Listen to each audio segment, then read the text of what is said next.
wrap up this video. This is part 4 to the other 3 videos that I made earlier about my experience in this class that I had today.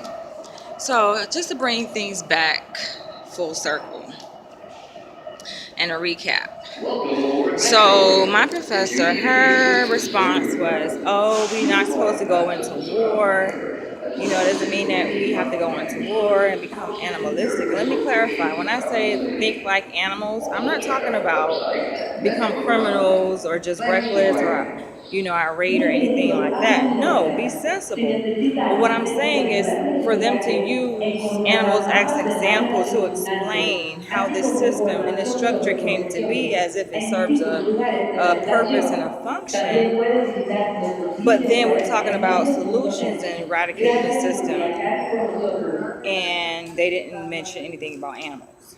And I think we can learn a lot from animals, because my point is any animal will defend itself. It doesn't matter if it's a roach, it's a dog, it's whatever.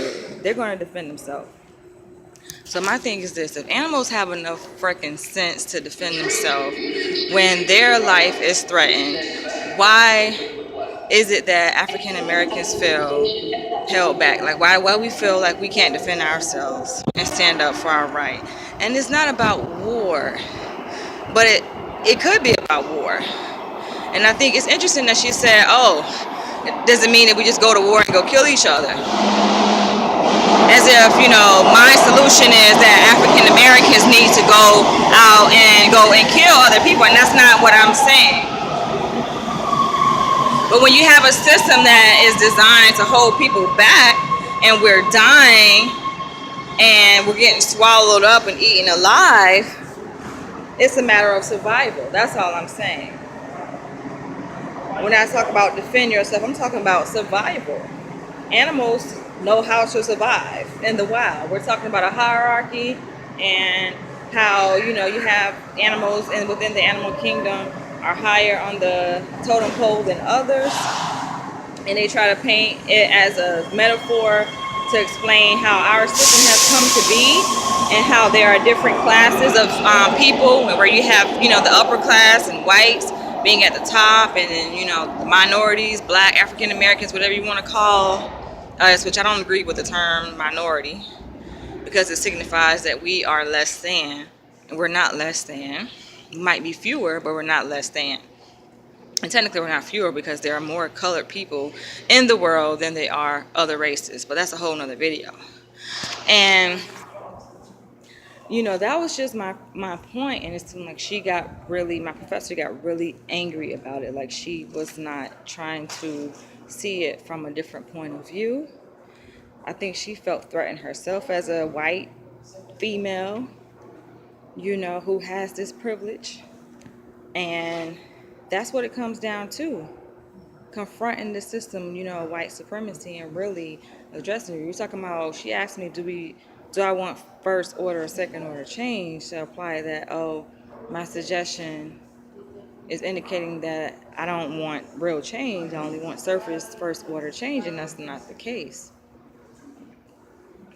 I mean, come on, I've been African American, living in this system of white supremacy and racism and discrimination for 33 years. So to say do I want real change, and to suggest that real change comes by following what they said in the video in that movie called I Am.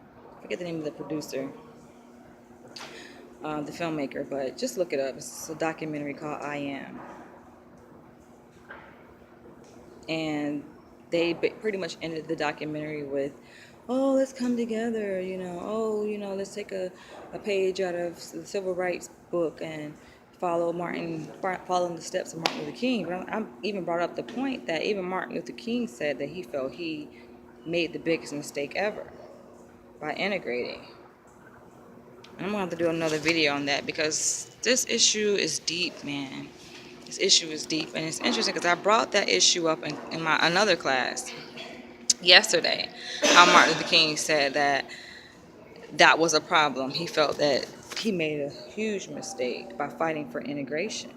I mean, just think about it. I mean, even within integration, there's still a system of hierarchy where you put one group of people down and keep one group of people oppressed, and another group of people are excelling and basically profiting and exploiting one group for their own personal gain. So the fact that I think we have African American students that speak out and speak the truth on these issues, and we have Caucasian professors feeling the need to defend themselves and get defensive about it, it says a lot more, not about us, but about her. And I think she was trying to point the finger